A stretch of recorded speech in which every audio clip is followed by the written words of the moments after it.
Alhamdulillah wassalatu wassalamu ala sayyidina Rasulillah Muhammad bin Abdillah wa ala alihi wa sahbihi wa man wala amma ba'd. Subhanaka la ilma lana illa ma 'allamtana innaka antal alimul hakim. Rabbi shrah li sadri wa yassir li amri wahlul 'uqdatam min lisani yafqahu qawli amma ba'd.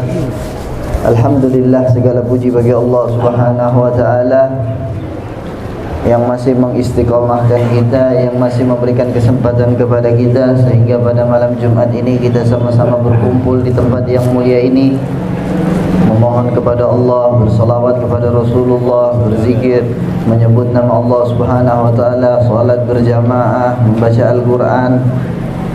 Kenikmatan dan kenikmatan yang diberikan oleh Allah Subhanahu wa taala, semoga Allah Subhanahu wa taala mengistiqomahkan kita di dalam kebaikan. Amin. Sehingga kita bisa meninggal dalam keadaan yang baik di mata Allah Subhanahu wa taala. Amin ya rabbal alamin. Kemudian kita melanjutkan daripada mendengarkan penjelasan daripada Imam Ghazali di dalam kitabnya Minhajul Abidin, yang masih beliau menjelaskan kepada kita tentang taubat, di mana Imam Ghazali akan menjelaskan definisi daripada taubat. Beliau mengatakan di dalam perkataannya, qala syekhuna rahimahullahu fi haddi taubah. Berkata guru kami, kata Imam Ghazali, di dalam definisi daripada taubat itu sendiri. Apa itu taubat? Apa syarat daripada taubat? Bagaimana kita dikatakan kita ini bertaubat kepada Allah Subhanahu wa taala? Ini yang akan dijelaskan kepada Imam Ghazali. Beliau mengatakan, innahu tarkun ikhtiyari dhanbin sabaka mithluhu anhu manzilatan la surah ta'ziman lillah wa hadaran min sakhatih. Taubat merupakan yaitu meninggalkan dosa dengan pilihan kita, dengan keinginan kita yang pernah kita lakukan, yang pernah kita lakukan secara kedudukan, bukan secara gambaran. Karena takut kepada Allah Subhanahu wa taala, karena mengagungkan Allah Subhanahu wa taala. Ini makna daripada taubat, meninggalkan dosa karena keinginan kita. Meninggalkan dosa karena keinginan kita atas dosa yang pernah kita lakukan, baik secara kedudukan, tidak secara gambaran, karena mengagungkan Allah Subhanahu wa taala. Nanti Imam Ghazali akan jelaskan daripada definisi tersebut. Beliau mengatakan daripada definisi tadi kita bisa mengambil 4 syarat daripada taubat. Yang pertama, tarkun ikhtiyardan, meninggalkan dosa. An yuwattina qalbahu wa yujarrida azmahu ala annahu la ya'udu ila dhanbil battah. Kita kokohkan hati kita, kita teguhkan pendirian kita untuk tidak sama sekali kembali kepada dosa tersebut. Ini yang pertama, kata Imam Ghazali. Teguhkan keinginan kita, kita kuatkan azamnya kita, bahwasanya saya sama sekali tidak akan mengulangi kesalahan tadi. Fa'amma, adapun orang yang meninggalkan dosa, tapi di dalam dirinya mungkin saya kembali, kalau ada kesempatan mungkin saya lakukan ulang. Kata Imam Ghazali, fa'innahu mumtani anidan gaira taib anu. Orang yang seperti itu, orang yang dosa, dia udah taubat tapi di dalam hatinya mungkin saya, kalau ada kesempatan dia lakukan lagi. Tidak penuh keinginannya untuk meninggalkan dosa itu. Kalau ada kesempatan dia mungkin melakukan lagi. Bukan dia melakukan lagi, tapi sudah niat di dalam dirinya kalau ada kesempatan dia akan melakukannya kembali. Ini bukan taubat daripada dosa, kata Imam Ghazali, mumtani anidan. Dia cuma menahan diri dari dosa sementara waktu. Sementara waktu dia tahan dirinya. Tapi bukan taubat daripada dosa itu sendiri. Tapi menahan, sementara ini untuk saya tahan diri saya daripada dosa. Kemudian yang kedua, kata Imam Ghazali, daripada syarat taubat itu, an yatuba min dhanbin qad sabaka anhu mithlu idz law lam yasbaq anhu mithla kana muttaqin ghairatay. Yang kedua, bertaubat daripada dosa yang pernah dia lakukan, dari dosa yang sudah pernah dia lakukan secara derajat. Karena Imam Ghazali ini membagi dosa itu menjadi 3 derajat. Imam Ghazali membagi dosa, dari pembagian beliau membagi dosa menjadi 3 derajat. Derajat pertama, derajat yang paling atas, kufur. Itu dosa paling besar. Derajat kedua bid'ah. Ini derajat yang kedua. Derajat ketiga semua maksiat. Ini satu derajat menurut Imam Ghazali. Baik kecil maupun besar itu satu derajat. Nah, karena ada khilaf antara ulama, ada perbedaan pendapat antara ulama. Apakah kita bisa taubat dari sebagian dosa tanpa dosa yang lain? Saya melakukan banyak kemaksiatan. Wallahi itu insyaallah. Nasallallahu alaihi afiyah. Umpama contoh melakukan banyak kemaksiatan. Ini 1 2 3. Saya mau bertobat dari 2 kemaksiatan saja, tidak yang lain. Itu menurut sebagian ulama boleh. Tapi menurut Imam Ghazali tidak. Yang namanya taubat harus semua derajat maksiat itu kita bertobat darinya. Tidak ada namanya setengah, taubat dari setengah kesalahan, tidak dengan kesalahan yang lain. Jadi ini. Oleh karena itu kata Imam Ghazali, kita bertobat daripada kemaksiatan yang satu derajat. Bukan cuma satu gambaran. Gambaran mencuri atau gambaran minum khamar, gambaran mabuk-mabukan. Tidak, tapi satu derajat. Kalau kita mau tobat dari satu kemaksiatan, tobat daripada maksiat yang satu derajat dengannya. Semua maksiat yang satu derajat dengannya kita taubat kepada Allah Subhanahu wa taala darinya. Itu menurut pendapat Imam Ghazali. Kata beliau, ala tara, kata Imam Ghazali begini, beliau kasih contoh. Ada seorang orang yang sudah tua. Dia dulu ini orang yang tua ini dulu pernah melakukan umpama zina waliyadzubillah, atau melakukan khamar di waktu dia muda, atau dia qati'ut thariq. Kata Imam Ghazali di sini contohnya qati'ut thariq, begal. Dia dulu waktu dia masih muda ini orang tua ini begal dan berzina. Tapi dia tidak taubat di waktu dulu. Mampu dia untuk taubat di waktu dulu, tapi dia tidak taubat sampai di waktu usianya dia sudah tua sekarang. Kemudian dia ingin taubat daripada kemaksiatan yang dulu. Kata Imam Ghazali boleh, karena pintu taubat masih terbuka. Tapi kalau kau mau taubat atas kemaksiatan yang dulu itu, yang begal dan zina, kau harus taubat dengan seluruh kemaksiatan yang satu derajat dengannya. Karena kau sekarang sudah tua, sudah tidak mampu begal lagi kayak dulu.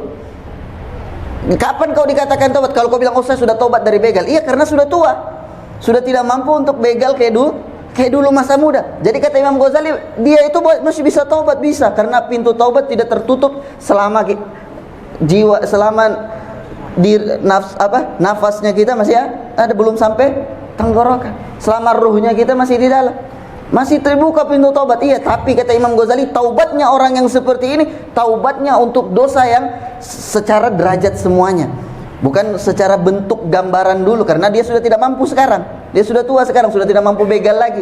Jadi taubatnya dia, kata Imam Ghazali, untuk seluruh maksiat yang satu derajat daripada yang dia masih bisa mampukan. Umpama dia masih bisa mampu mencuri, dia taubat daripada mencuri. Nah, dia taubat di situ dengan cara meninggalkan mencuri. Jadi ini makna taubat kata Imam Ghazali. Jadi karena dulu kata Imam Ghazali, idh huwa la yaqdiru sa'ah, pada saat ini dia sudah tidak mampu begal lagi. Jadi dia dikatakan bertobat dengan meninggalkan semua maksiat yang satu derajat dengan derajat maksiat yang pernah dia lakukan. Kemudian yang keempat daripada makna taubat kata Imam Ghazali, daripada syarat taubat, an yakuna tarku ikhtiyarihi lidzalika ta'ziman lillahi subhanahu wa ta'ala. Yang menyebabkan dia meninggalkan dosa-dosa tersebut, atau yang menyebabkan dia untuk bertobat atas kesalahan tersebut, ta'ziman lillah, karena mengagungkan Allah Subhanahu wa ta'ala dan takut atas murkanya Allah Subhanahu wa ta'ala. La li raqba dunyawiyah, bukan karena ada hal duniawi, dorongan duniawi sehingga dia bertobat daripada kemaksiat. Oh, saya tidak melakukan itu. Kenapa? Kalau saya melakukan kesalahan ini, bisa-bisa saya umpama dipecat dari pekerjaannya atau ini.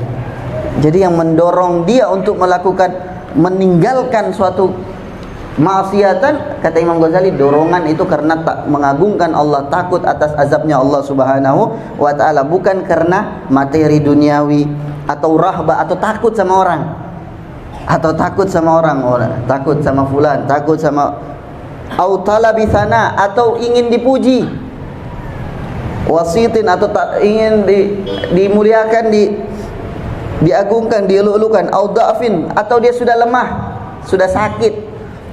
Dia meninggalkan maksiat kenapa? Karena sudah sakit, sudah lemah. Au faqrin, atau sudah tidak mampu atau kefakiran. Jadi ini kata Imam Ghazali yang mendorong dia untuk bertobat, mengagungkan Allah Subhanahu wa taala. Memang kadang kita butuh ini. Kata ini yang keempat ini, kadang kita butuh pertama di dalam menjalankan untuk meninggalkan kemaksiatan, kadang dibutuhkan pertama umpama karena takut. Makanya ada umpama ada keamanan, ada polisi dan lain-lain, atau ada kamera. Pertama dibutuhkan. Tapi kita harus ubah, jangan sampai niatnya kita untuk mendapatkan pahala, bukan karena itu kita meninggalkan. Itu obat sementara, sama seperti yang Imam Ghazali pernah terangkan di dalam kitab Bidayatul Hidayah. Kau mau khusyuk di dalam solat, kata Imam Ghazali, ada obatnya. Obat pertama, ini obat saja, bukan untuk selamanya, tapi obat. Caranya bagaimana? Panggil orang yang kau muliakan, seorang guru atau orang tua atau orang yang kau muliakan, panggil, suruh dia engkau sholat. Pasti kau khusyuk di situ, kata Imam Ghazali. Kenapa? Ada orang yang kau muliakan melihatmu. Nah, setelah itu baru kau koreksi dirimu. Kau sama manusia saja kau khusyuk. Kenapa sama penglihatannya Allah Subhanahu wa taala kau tidak bisa khusyuk? Jadi itu untuk obat sementara saja, kata Imam Ghazali. Cara mengobati diri saja. Karena tingkatan yang tertinggi di dalam keihsanan itu anta'budallaha ka'annaka tarahu. Ini tingkatan tertinggi, tapi ada tingkatan di bawahnya. Fa in lam takun tarahu fa innahu yarak. Kalau kita tidak mampu melihat Allah, sesungguhnya kita harus mengetahui Allah lihat kita. Tapi kadang kita belum bisa juga tingkatan yang kedua. Pakai obat, kata Imam Ghazali. Ada obatnya. Ada obat sementara, jangan kita pakai terus-menerusan. Nanti kita termaksud orang-orang yang riya, termaksud orang-orang yang salah di dalam berjalan. Tapi ini obat yang sementara. Kata Imam Ghazali seperti apa? Kita tinggalkan umpama kemungkaran karena takut, karena ada ancaman, karena umpama ada CCTV. Tapi kita harus obati.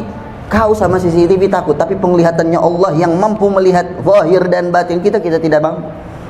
Itu maksudnya obat sementara.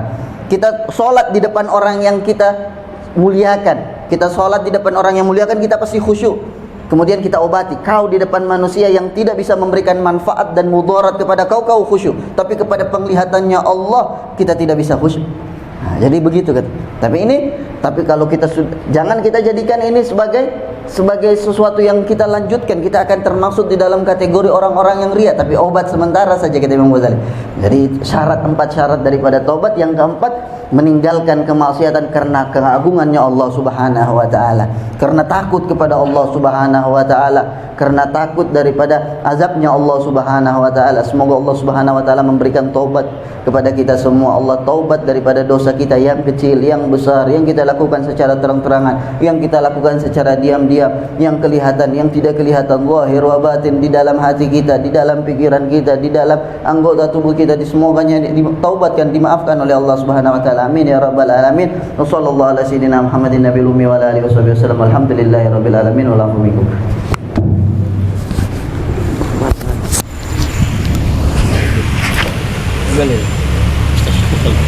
Sallu ala Nabi Muhammad.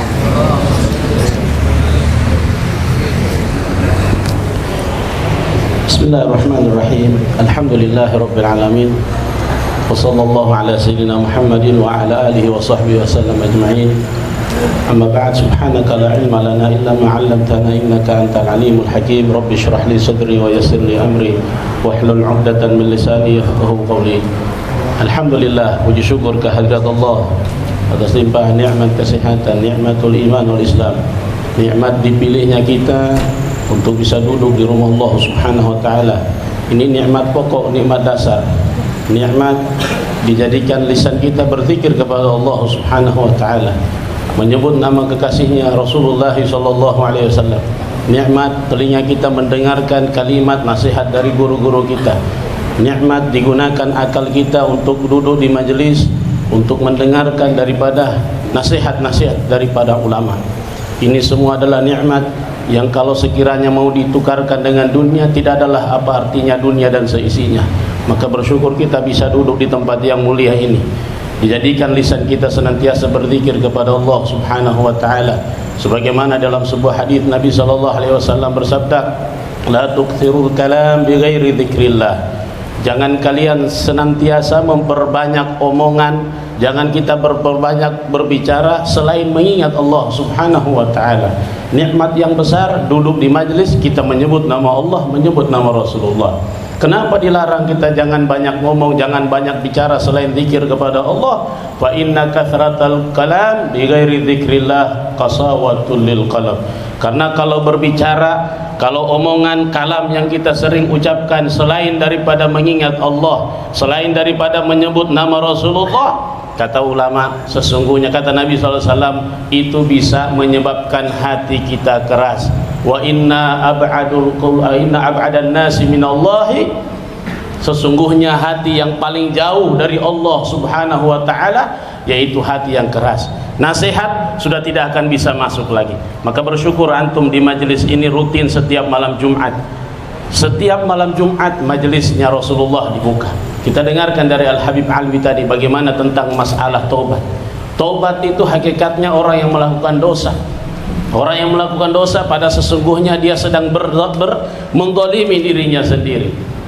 Dan obat paling mujarab kita supaya bisa keluar dari dosa tersebut, Allah sebutkan dalam Al-Quran, walau annahum idzalamu anfusahum ja'uka fastaghfirullaha wastaghfar lahumur rasul lawajadullaha tawwabar rahimah. Allah Ta'ala katakan dalam Al-Quran, jika sekiranya mereka umatmu ya Muhammad, jika sekiranya pengikutmu ya Rasulullah, idzalamu anfusahum, mereka telah menzalimi diri mereka.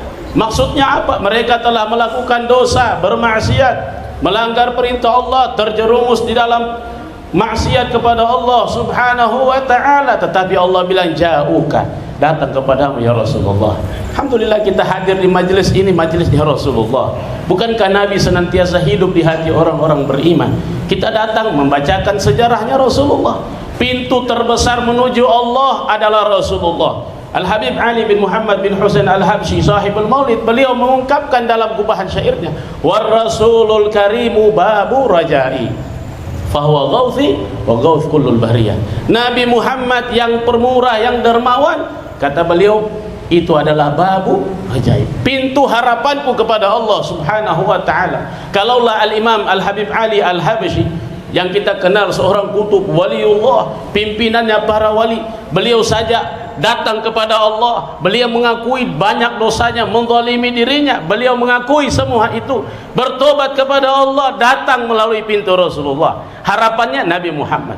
Maka sudah selayaknya kita umatnya Nabi Muhammad yang penuh dengan dosa, yang sering menzalimi diri kita, kita senantiasa rutinkan minimal dalam seminggu hadir majelis begini, tentunya dengan harapan mendapatkan ampunan Allah Subhanahu wa taala, karena Allah katakan kalau datang mereka menzalimi dirinya, datang melalui pintumu, Allah bilang la wajadullaha tawwabar rahim, maka pasti mereka akan mendapatkan Allah Subhanahu wa taala at-tawwab, maha penerima taubat dan maha penyayang. Mudah-mudahan kita semua yang hadir di sini, selagak-selagak dosa kita, kezaliman yang kita lakukan selama ini kiranya diampuni, dimaafkan oleh Allah Subhanahu wa taala berkatnya Rasulullah sallallahu alaihi wasallam. Mudah-mudahan senantiasa kita dibimbing oleh Allah untuk senantiasa diringankan kaki kita menuju ke majlis-majlis kebaikan, majlis-majlis itu yang mengingatkan kita akan Allah Subhanahu wa taala. Kurang dan lebihnya saya mohon dimaafkan. Allahul musta'an. Assalamualaikum warahmatullahi wabarakatuh.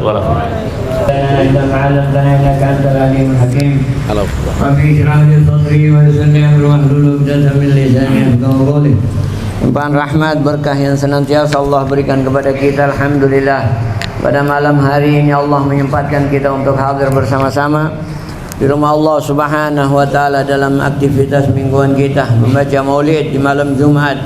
Kita membaca suratul Kahfi yang disunahkan oleh Nabi Muhammad sallallahu alaihi wasallam.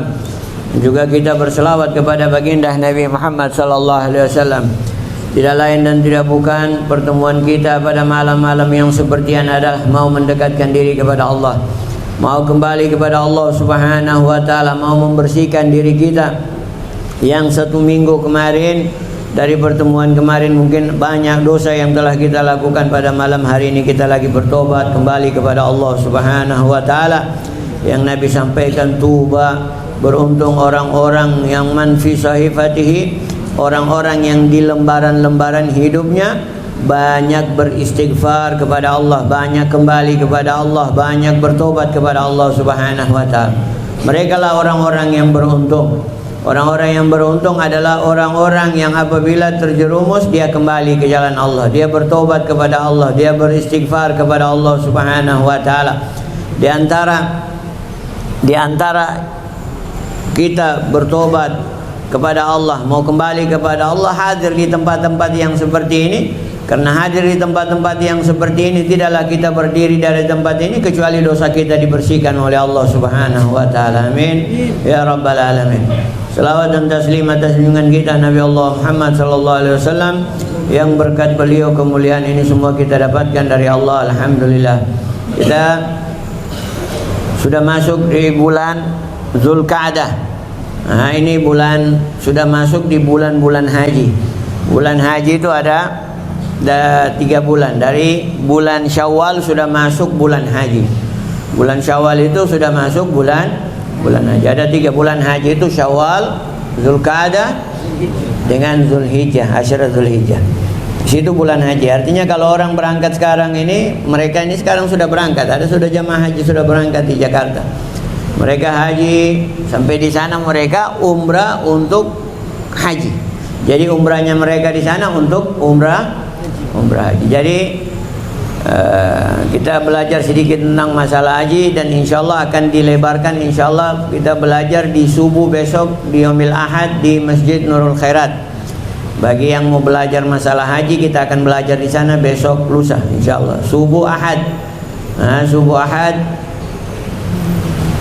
dari habis sembahyang subuh kita baca wirid, baru kita terang penjelasan tentang masalah haji insyaallah sampai 2-3 minggu. Kita akan belajar haji lebih luas lagi insyaallah. Di sini sedikit saya sampaikan, siapa tahu ada orang yang mau haji atau orang yang keluarganya mau haji, saya sampaikan lah pesan-pesan haji. Di bulan ini bulan Zulqa'dah. Ya, sudah masuk Zulqa'dah. Mungkin sisa 1 bulan 5 hari lagi sudah masuk Arafah. Jadi mereka jamaah haji yang sekarang ke sana ini, mereka ke Mekah itu untuk melakukan umrah untuk haji. Jadi haji itu ada 3 dia punya model. Yang pertama ada namanya haji ifrad. Ada namanya haji ifrad.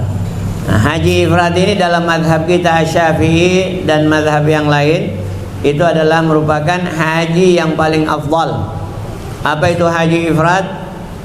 Yaitu kita sampai di sana melaksanakan haji dulu. Baru kita melaksanakan umrah setelah haji. Jadi setelah kita punya haji habis di mana ini, setelah tawaf ifadah, tawaf rukun terakhir, haji kita sudah selesai. Nah, setelah itu baru kita melaksanakan umrah untuk haji, umrah haji. Itu yang pertama. Yang kedua adalah haji tamattu. Ini yang banyak dipakai oleh orang-orang kita Indonesia, karena memang haji tamattu. Kalau kita mau pakai haji ifrad susah sekali kita mau pakai untuk orang Indonesia di sana. Kenapa? Karena apalagi yang berangkat sekarang ini, karena haji ifrad itu sampai di sana tidak bisa lepas pakaian ihram. Tunggu sampai tanggal 9 Zulhijjah sampai di Arafah. Nanti habis melempar jumrah Akabah baru dia bisa buka itu kain ihram. Nah, itu berat sekali.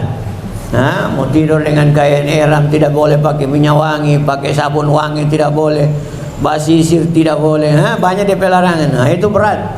Nah, enaknya itu untuk orang-orang yang terakhir ke sana, yang sisa 2 hari 3 hari lagi Arafah. Itu enak. Ke sana sudah jangan dilepaskan, cuma 3 hari tidak lama. Nah, itu enak untuk orang-orang pakai haji ifrad.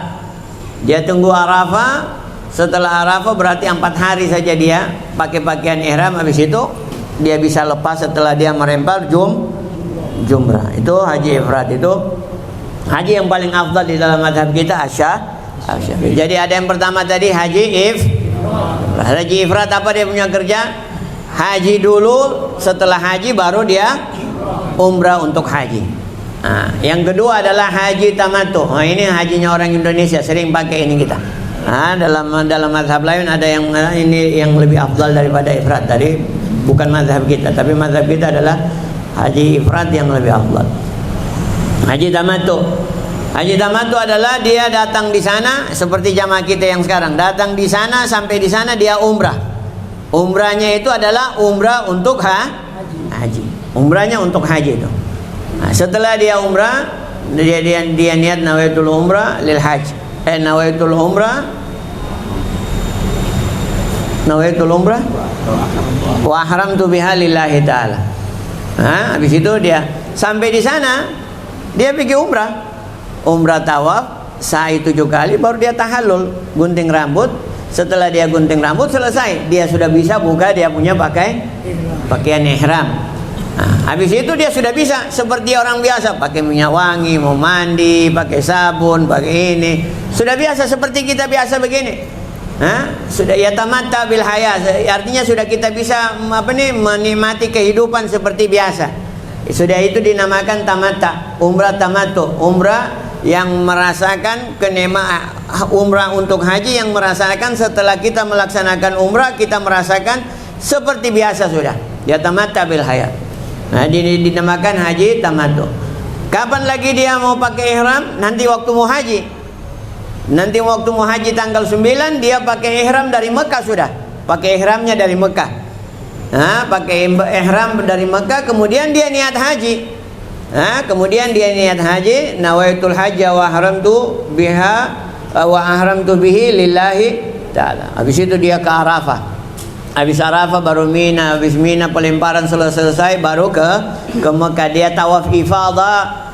Sudah selesai tawaf ifadah, berarti dia sudah selesai hajinya.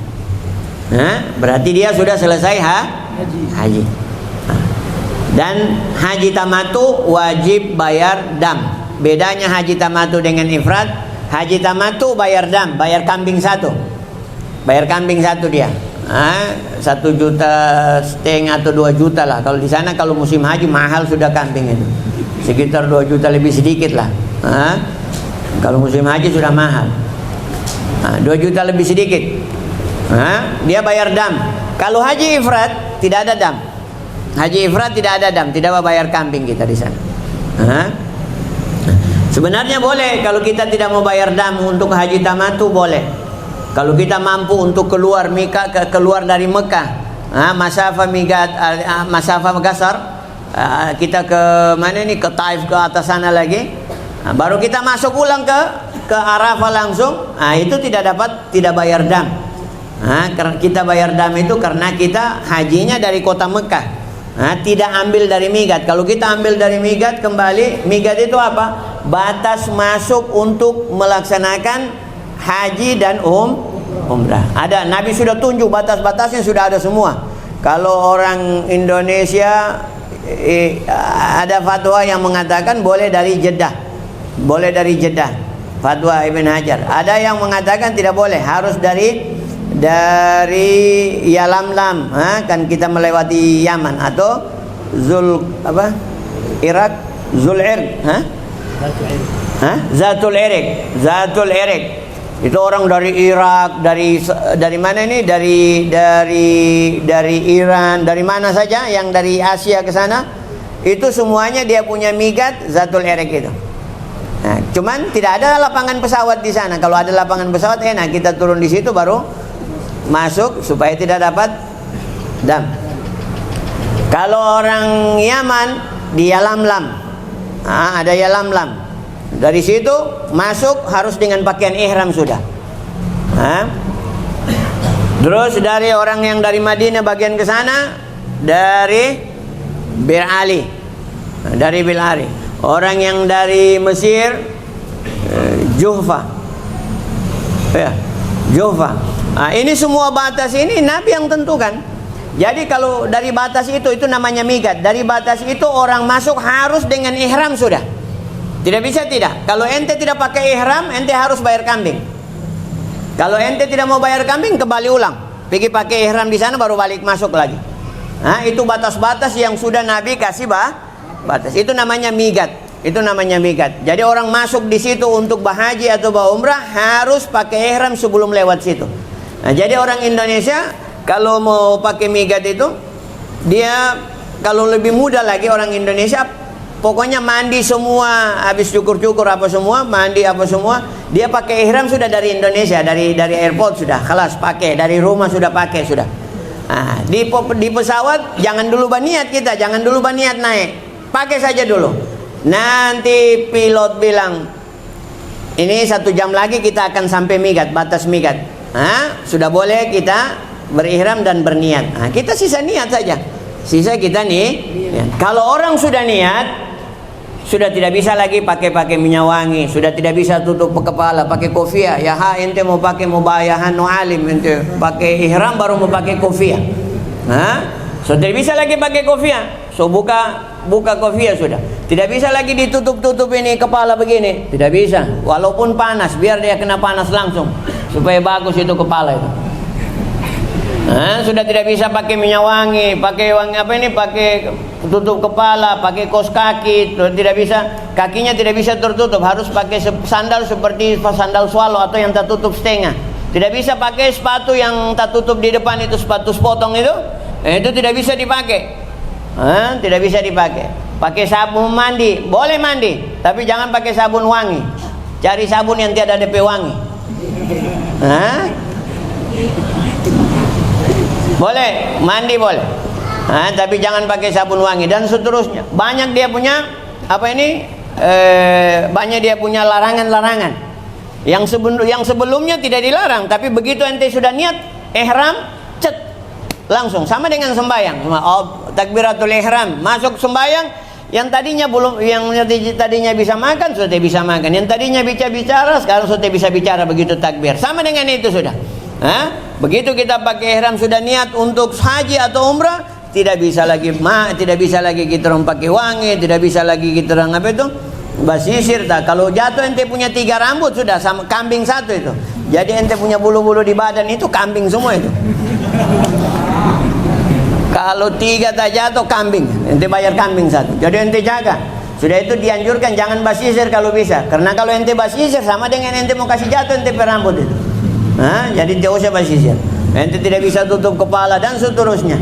Kalau sudah berniat dijaga semua yang diharamkan di dalam apa ini, yang tidak dibolehkan di dalam ihram, ente kita harus kerjakan dengan baik.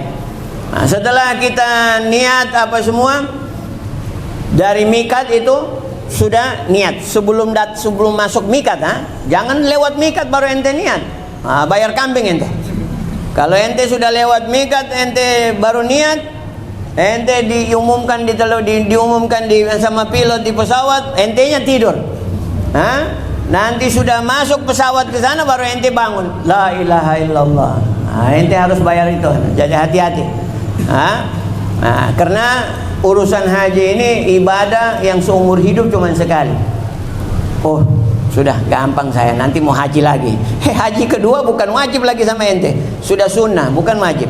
Wajibnya cuma 1 kali. Jadi yang 1 kali ini ente jaga dengan sebaik-baiknya. Bagaimana ente harus belajar tentang masalah haji.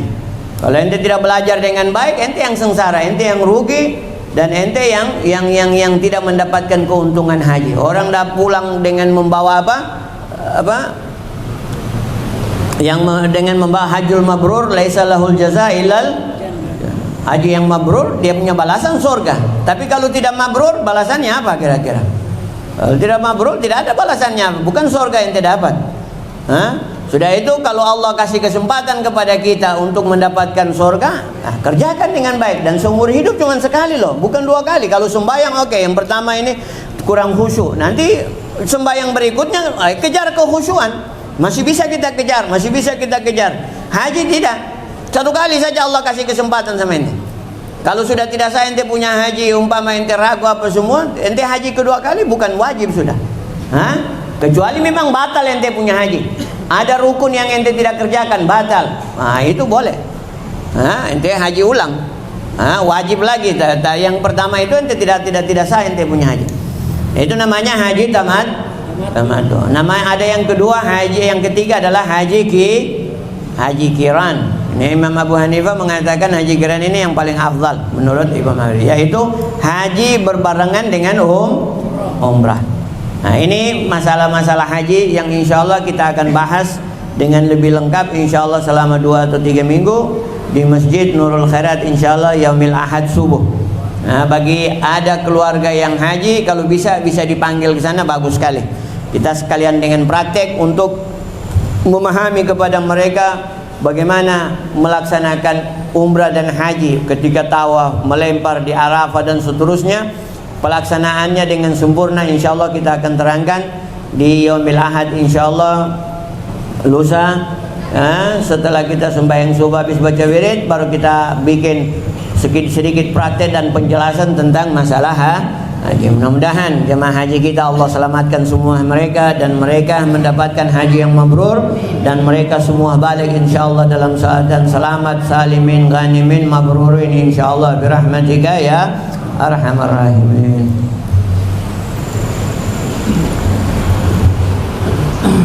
Ingat habis sembahyang sunnah ba'datul isya kita akan salat tasbih insyaallah. Jadi kita lakukan salat tasbih, nanti sebentar sedikit diterangkan tentang masalah tasbih. Allahumma shalli wa sallim ala sayyidina Muhammadin wa ala ali sayyidina Muhammad. Wa laqad ittasafa sallallahu alaihi wasallam min mahasinil akhlaq bima tadiqu an kitabatihi budunul awraq. Kana sallallahu alaihi wasallam ahsana nasi khuluqan wa khalqa wa awwalahum ila makarimil akhlaqi sabqa. وأوصاهم بالمؤمنين علما ورفقا برا رؤوفا لا يقول ولا يفعل إلا معروفا له الخلق السهل واللفظ المهتوي على المعنى الجزل إذا دعاه المسكين أجابه إجابة معجلة وهو الأب الشفيق الرحيم باليتيم والأرملة وله مع سهولة أخلاقه الخيبة القوية التي ترتعد منها فرائض الأقوياء من البرية ومن نشر طيبه تعطرت الطرق والمنازل وبحرف ذكره تطيبت المجالس والمحل فهو صلى الله عليه وسلم جامع صفات الكمال والمنفرد بخلقه وخلقه بأشرف خصوصية فما من خلق في البرية محمود إلا وهو متلقى عن زين الوجود أجملت في وصف الحبيب وشانه والأولى في مجده ومكانه أوصافه إذن تعالى مجدها أخذت على نجم سهاب عنانه وقد انبسط القلم في تدوين ما فاته العلم من وقع مولد النبي الكريم وحكاية ما أكرم الله به هذا العبد المقرب من التكريم والتعظيم والخلق العظيم فاسنا مني أن نمسك عند الأقلام في هذا المقام وأقرأ السلام على سيد الأنام السلام عليك أيها النبي ورحمة الله وبركاته السلام عليك أيها النبي ورحمة الله وبركاته السلام عليك أيها النبي ورحمة الله وبركاته وبذلك يحسن الختم كما يحسن التقديم فعليه أفضل الصلاة والتسليم اللهم صل وسلم أشرف الصلاة والتسليم على سيدنا ونبينا محمد الرؤوف الرحيم اللهم صل وسلم وبارك عليه وعلى آله آمين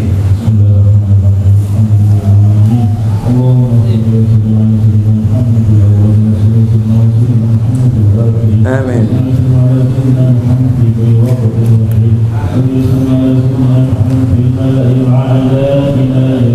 آمين ولما نظر الفكر بضرائب الأوصاف محمد الموجودة ويهدي إلى الله واصلا بسيد حبيب محمد صلى الله عليه وسلم أن يجعل السعي فيه مشكورا وفعل فيه محمود آمين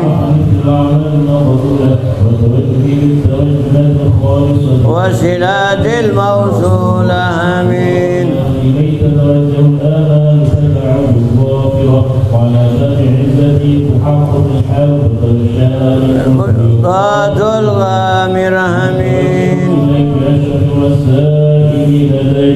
سيد المرسلين عبدك الصادق الأمين سيدنا محمد الذي محمد رسالته العالمين آمين وسلم على تكذب كاملا مستودع أمانتك وحفظ سرك وعامل راية دعوتك شامل آمين المحبوب لك والمخصص بشرف الأفضل في كل موطن من مواطن القرب ومظهر آمين سيد الكونين والشفي ذكر آمين المحفوظ منك بأجل الغسل آمين اللهم صل وسلم عليه وعلى آله وأصحابه وأهل حضرة الكرام من أحبابه اللهم إنا نقدم إليك جاهنا النبي الكريم ونتوسل إليك بشرف مقام العظيم أن تلاحقنا في حركاتنا وسكناتنا بعين عنايتك وأن تحفظنا بجميع أطوارنا وتقلباتنا بجميل رعايتك وحسين رعايتك وأن نرجعنا من شر القرب إليك وإلى أطلب غاية آمالنا وتقبل منا ما تحرم به من نياتنا وأعمالنا وتجعلنا بحضرة أطلب من الحاضرين وبكرائك تبع من الساجدين وبأهلك من المعدين ولأهلك من العابدين اللهم إنا برحمتك الخاصة وأذنونا جميلة هي وسيلتنا إليك فلا تخيبنا آمنا بك وبرسولك وما جاء به من الدين وتوجهنا به إليك مسلمين أن تقابل المذنب منا بالغفران والمسيء بالإحسان والسائل بما سأل والمعمل بما عمل وتجعلنا ممن نصرنا الحبيب ووازره وأنا وظاهره وعمر بولدك وشيخ بجدينا وأهل قدرنا ووادينا من المسلمين والمسلمات والمؤمنين والمؤمنات في جميع الجهات لنقوم في جميع النوار منشورة ومعالم الإسلام والإيمان بأهلها معنى والصورة آمين واشف اللهم قبل المكروبين ومؤمنين المدينين واغفر للمذنبين وتقبل توبة التائبين وانشر رحمتك على عبادك المؤمنين أجمعين آمين واكفي شر المعتدين والظالمين وابسط العذاب ولا تحمل في جميع النواحي والأقطار وأيدهم بتأييد من عندك ونصر على المهاجرين من المنافقين والكفار واجعلنا يا رب بالإذن الأصيل من جميع البلاد وفي الإرث المنكين من الذنوب والخطايا وأدمنا في العمل بطاعتك وصدق في خدمتك قائم وإذا توفيتنا فتوفنا منك بخير جناج من آمين آمين وعلى آله وصحبه ومن منصور وآخر دعوانا الحمد لله لله رب العالمين